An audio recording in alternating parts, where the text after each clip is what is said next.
So yeah, those are all the various ways to kill Galamoth. So again, guys, there's no legitimate way to kill this boss. He's too big. And he's too hard, and he's got too many hit points. He's got, I forget if it's like 6,000 or 9,000, but it's something incredibly stupid. Some absolutely dumb amount of hit points that no legitimate method of killing him is going to work.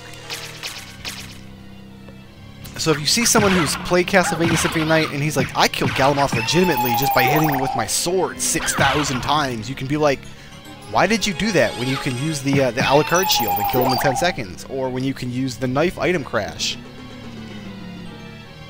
And on that note, if you know some way to kill him with Maria faster than the way I did it, or, you know, with less aggravation than the way I did it, by all means, let me know, because I would love to speed up that fight.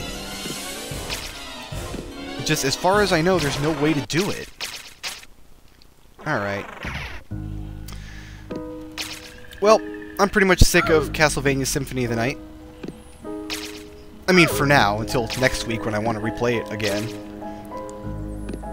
It's like this game and then Super Metroid are probably the two platformers that I play the most.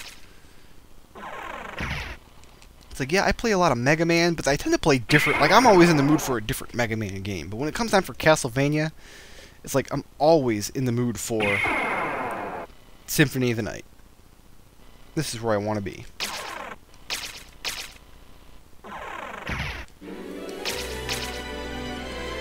We're going to finish it up and watch the credits roll. Now that Galamoth is dead. And it's going to be wonderful.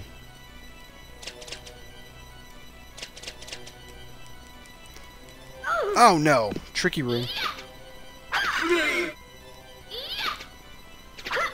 I guess I've got to kill this guy because getting around him is not going to work for me. There we go. Not really kill him, but knock him out of the way at least. And I've got to farm hearts somewhere up here, but I can do that right towards the end.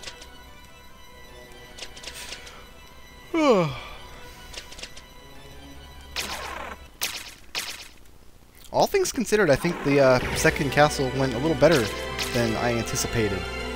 Honestly, I was,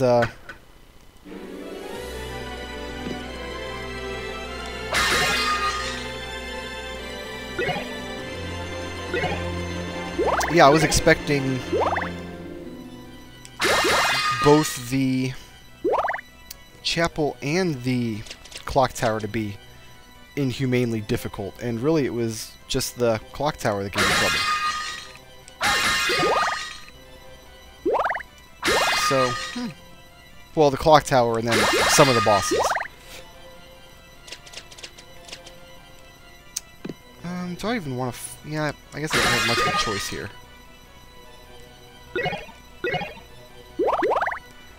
Gotta farm for hearts.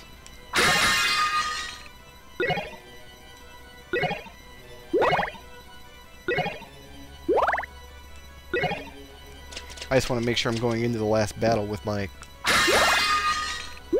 correct stuff.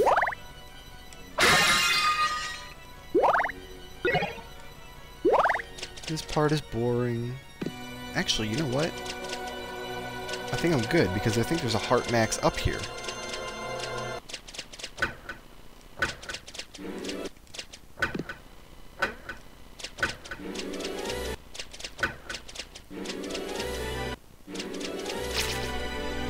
No, just a single heart. Oh, you know what? No, it's up here. Oh, no, it's not. It was down in the room. Where was the heart max around here? I'm like scouring my brain trying to remember. I guess it doesn't matter. I'm gonna kill the last boss anyway. Nobody can stop me. Well, the second to last boss. Maria doesn't get to fight the real last boss, who would of course be Dracula. She is denied that opportunity despite being an accomplished vampire hunter. But I think I've got enough resources to kill Shaft, the Dark Priest.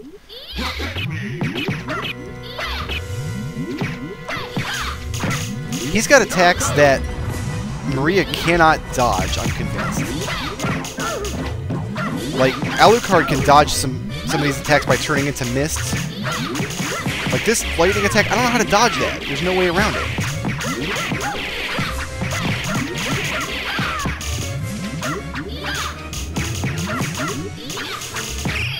And he's dead.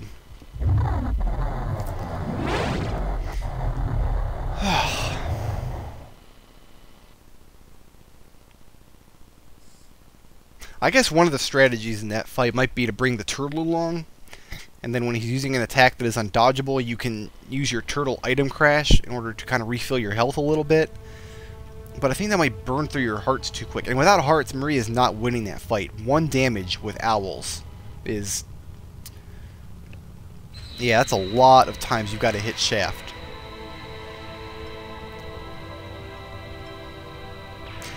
So, and that's one of the criticisms, I guess, of Symphony of the Night with the bonus characters. They've got item crashes, and the criticism is, oh, it makes the game way too easy. Well, it makes the boss fights really easy, but the castle, especially the inverted castle, is so very long and has so many difficult areas to it that exploring that castle with Richter and Maria,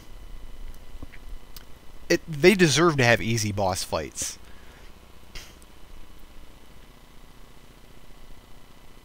Castlevania has evaporated. Not much of an ending with a bonus character, and Richter's ending is the exact same thing, it's just Richter standing there instead. Alucard's ending, there's a little bit of dialogue, and Alucard's like, I have to go to sleep forever because my cursed blood, etc., etc. That voice was hard on my throat. And then Richter's like, Alucard, you're my best friend. And then Maria like chases after him because she's all wants to jump his bones, his vampire bones, his clammy. Yeah, let's talk about something else now. The PlayStation 1 version of the game has a vocal song here called I Am the Wind, which is hilariously bad, but in a fun way, in a kind of fun, ironic way. Not that this music's bad, I just kind of miss the I Am the Wind song. And they redubbed the voices and redid some of the dialogue in the PSP version of Symphony of the Night. And mixed feelings, because they improved it very, very slightly. The dialogue is not as embarrassingly bad as it was in the original PS1 game. The flip side of that is that the embarrassingly bad dialogue was part of the fun of Symphony of the Night. It's like... so much great, terrible dialogue. What is a man? A miserable pile of secrets. It's Dracula quotes the Bible to you in your first encounter with him in this game. And he and Alucard, their lines are so overacted. Farewell, my son! Beautiful thing. And to have it destroyed in the remake, kind of lost something in the transition, I felt, in my opinion.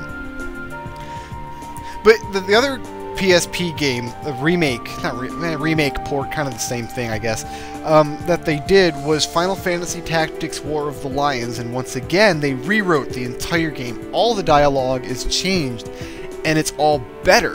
I mean, the original Final Fantasy Tactics, the story was incomprehensible. You could not tell what was going on, but in the remake, the story made a lot more sense because the characters weren't kind of talking gibberish past each other.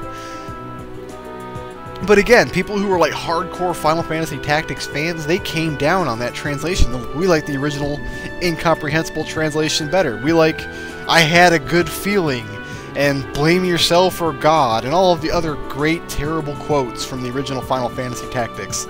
So I guess you really kind of have to take that with a grain of salt. I only missed the original Symphony translation because I've been a Symphony fan since day one playing this game.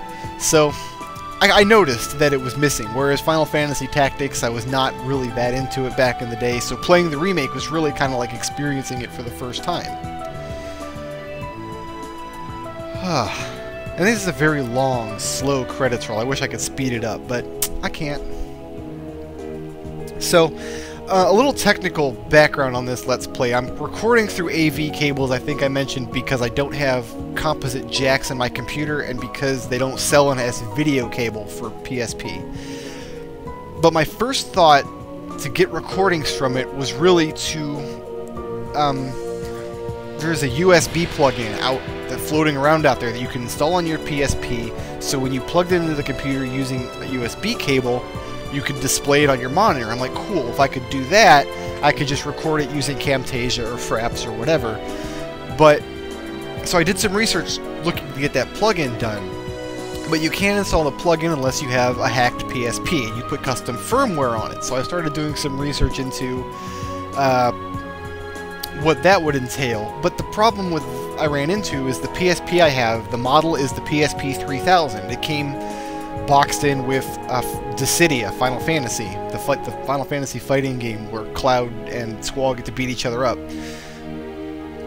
And apparently the PSP 3000, you cannot install custom firmware on it. The flip side is that the AV cables I bought do not play games from the PSP if you have any of the older models. The cables only play games from the 3000. So it's like, hey, you know what? I was screwed out one door, but I made out on the other. So those were my two options for recording PSP games, and I'm glad that one of them worked. Ladies and gentlemen, Castlevania Symphony Night. Thank you for watching.